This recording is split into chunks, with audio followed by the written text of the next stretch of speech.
This is Akashvani and I am Valsa Williams with the midday news.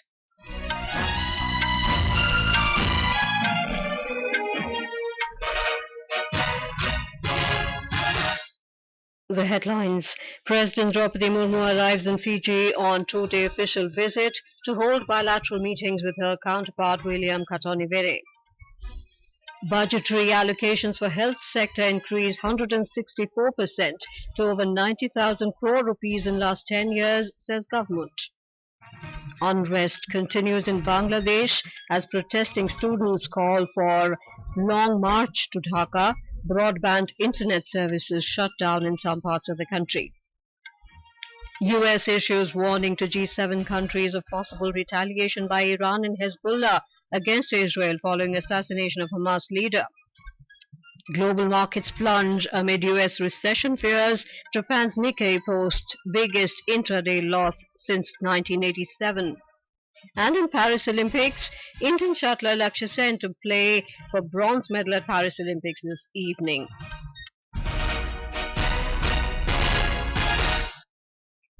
President Droupadi Murmu arrived in Nadi, the Republic of Fiji, today on a two-day official visit, marking the first ever trip by the President of India to Fiji. She was received by Williame Katonivere, Deputy Prime Minister of Fiji, and P.S. Karthikeyan, High Commissioner of India to Fiji. Our correspondent has filed this report.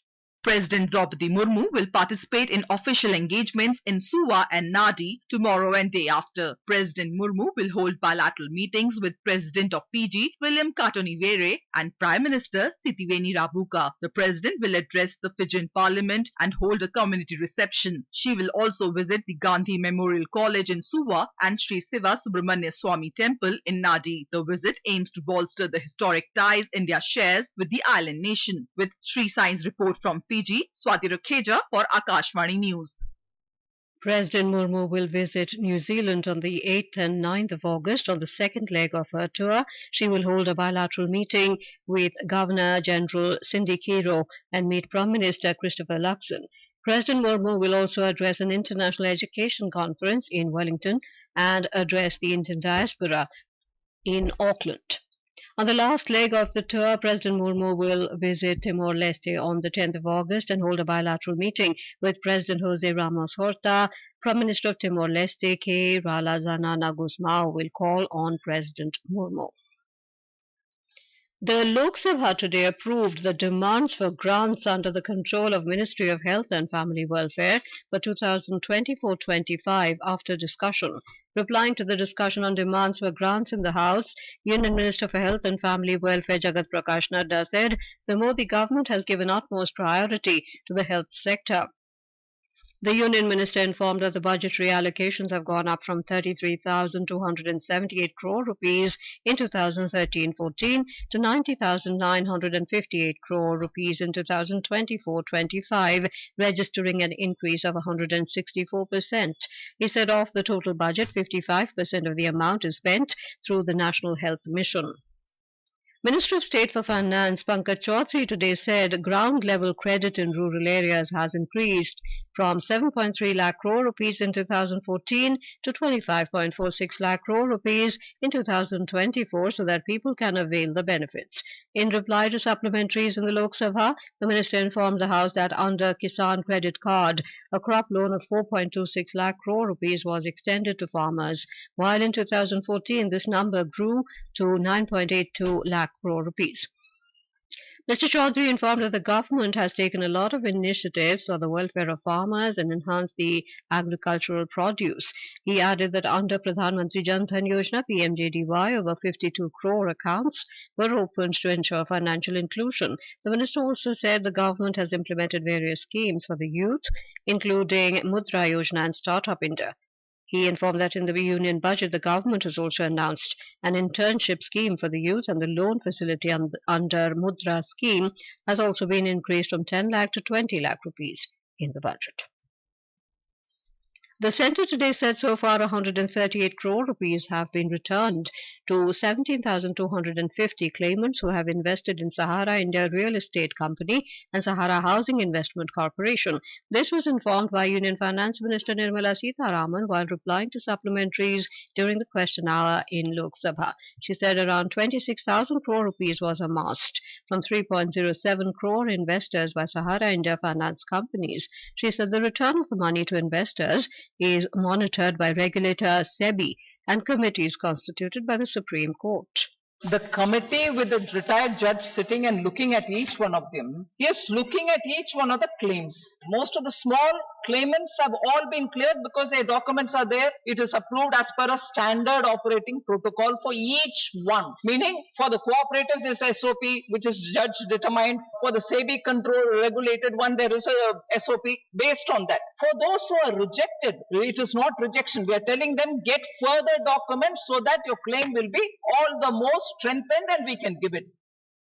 Union Minister for Environment, Forest and Climate Change, Mr. Bhupendra Yadav, today said the central government has declared Adichunchanagiri in Karnataka and Chulanawar in Kerala as peacock sanctuary. In reply to a question regarding the death of peacocks in Delhi, he informed the Lok Sabha that peacocks died due to heat stroke and not avian influenza.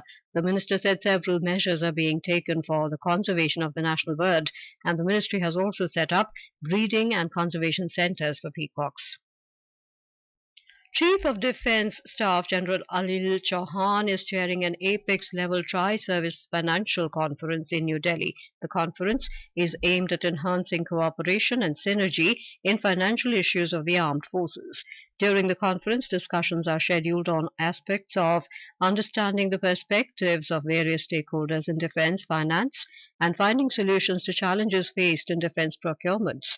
The conference is being coordinated by headquarters of the Integrated Defence Staff, and it is aligned with the objectives set for the ongoing drive on integration and jointness in the armed forces.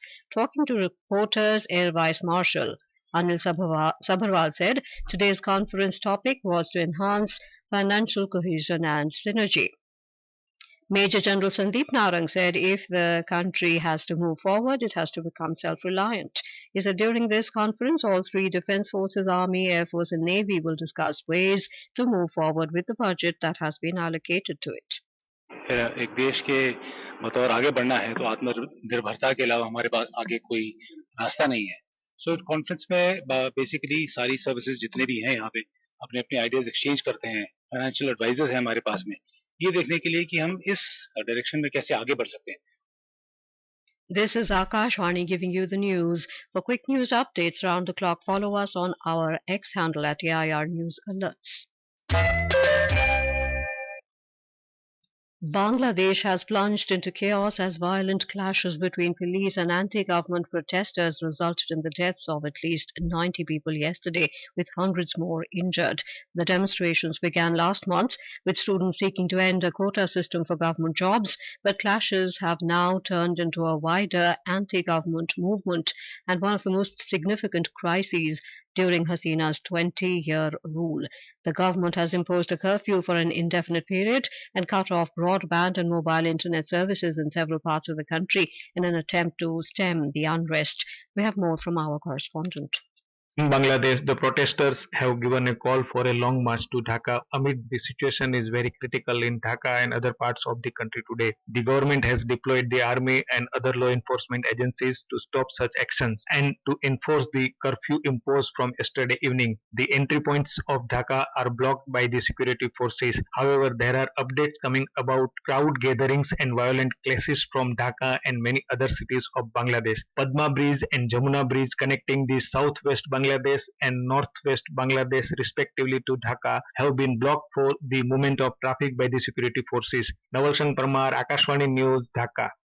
The External Affairs Ministry has strongly advised Indian nationals against travelling to Bangladesh till further notice in view of ongoing developments in the neighbouring country. In its advisory, the ministry has urged all Indian nationals presently in Bangladesh to exercise extreme caution and restrict their movements. Amid the rising tension in West Asia, U.S. Secretary of State Antony Blinken has reportedly issued a stark warning to G7 foreign ministers about possible retaliatory actions by Iran and Hezbollah against Israel. The warning comes in the wake of recent assassinations of key figures in Hamas and Hezbollah. We have more from our correspondent. According to sources familiar with a phone call between Blinken and G7 ministers, the US believes that both Iran and Hezbollah may launch attacks on Israel as early as today. The exact nature of these potential retaliations remain unclear. Earlier, Blinken has also talked to his GCC counterparts for de-escalation efforts. This heightened alert follows the recent killings of Hamas political chief Ismail Haniyeh and senior Hezbollah commander Fouad Shukur, actions widely attributed to Israel. These assassinations have significantly escalated tensions in the already volatile Middle East region. Israeli Prime Minister Benjamin Netanyahu addressed the situation in a cabinet meeting on Sunday, stating that Israel is prepared for any scenario, both offensively and defensively. He described the current situation as a multi-front war against Iran's axis of evil. This is Vinod Kumar for Akashvani News from Dubai. Ukraine has received its first American-made F-16 fighter jets. Making the announcement, President Volodymyr Zelensky thanked allies and added that many more were needed. President Zelensky thanked Denmark, the Netherlands, the US, and Ukraine's other partners for accepting Kiev's request for F-16s. Global markets were in deep red today following big falls last week by major indices around the world. Stock markets in Asia plunged after weak jobs data in the United States on Friday sparked fears of a recession in the world's largest economy. In Japan, the Nikkei 225 and Topix indices were both down by more than 10% in afternoon trade. Nikkei 225 stock index posted its biggest intraday plunge on record. The index briefly fell more than 4,000 points, reaching the previous record drop of 3,836 points in the Black Monday crash in 1987. Back home in Kerala, search for more bodies continues in the landslide-hit areas of Wayanad for the seventh day today. The area has been divided into 12 zones and rescue workers have panned out in search for more bodies. More from our correspondent.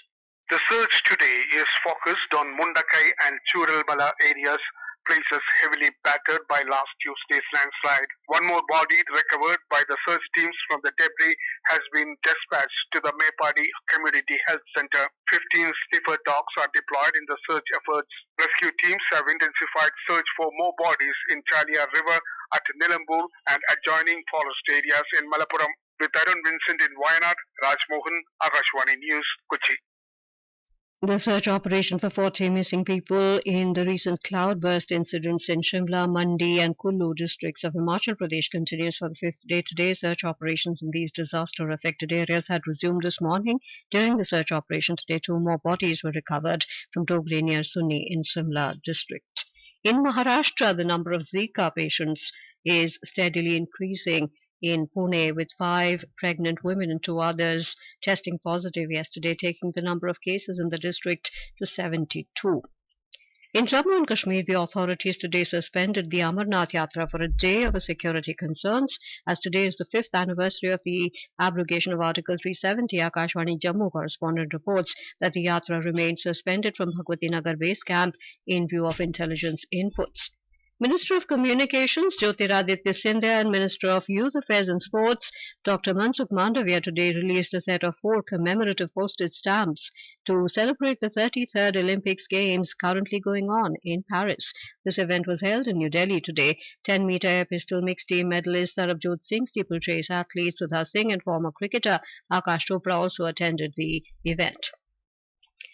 Meanwhile, Lakshya Sen will aim to add a 4th medal to India's tally as he will take on Malaysia's J.R. Lee in the bronze medal match of the men's singles in the Paris Olympics today at 6 p.m. IST. Lakshya will aim to become the first Indian men's shuttler to win the Olympics medal. In athletics, India will be represented by 2 athletes, Kiran Pahal and Asian Games gold medalist Avinash Sable. And now, before we end the bulletin, the headlines once again. President Droupadi Murmu arrives in Fiji on 2-day official visit to hold bilateral meetings with her counterpart Williame Katonivere. Budgetary allocations for health sector increased 164% to over 90,000 crore rupees in last 10 years, says government. Unrest continues in Bangladesh as protesting students call for long march to Dhaka. Broadband internet services shut down in some parts of the country. US issues warning to G7 countries of possible retaliation by Iran and Hezbollah against Israel following assassination of Hamas leader. Global markets plunge amid US recession fears. Japan's Nikkei posts biggest intraday loss since 1987. And with that, we end the midday news.